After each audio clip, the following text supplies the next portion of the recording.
అందరికీ నమస్తే. అందరూ బాగున్నారా?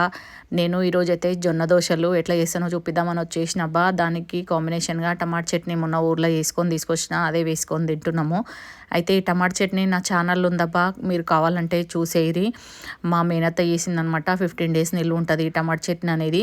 ఇక్కడ చూపిస్తున్న విధంగా కొలతలన్నీ తీసుకొని నైట్ అంతా నానబెట్టేసేయాలబ్బా. ఇవన్నీ కూడా పచ్చజొన్నలు తీసుకోరి, తెల్ల జొన్నలు అయితే వాడకురి. పచ్చజొన్నలు వాడడం వల్ల బీపీ, షుగర్ ఉన్న పేషెంట్లకు కూడా చాలా మంచిదనమాట. నైట్ అంతా నానబెట్టిన తర్వాత ఇట్లా సాల్ట్ వేసేసుకొని మంచిగా మిక్సీ పట్టేసారబ్బా మెత్తగా.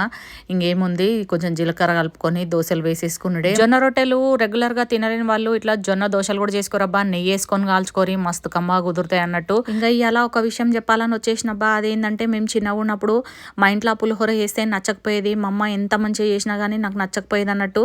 మరి ఇంకెక్కడ నచ్చేదంటే ప్రతి శనివారం మా నాయన హనుమాన్ టెంపుల్ వెళ్తుండే అనమాట. ఇంకా పులిహోర కోసం గుడికైతే పోతుండబ్బా. పులిహోర కోసం ప్రతి శనివారం గుడికి పోయి ధ్యానాంజనేయ స్వామి మీద అయితే భక్తి ఎక్కువ పెరిగిపోయింది. చిన్నప్పటి నుంచి ఆంజనేయ స్వామి అంటే అంత ఇష్టం అనమాట.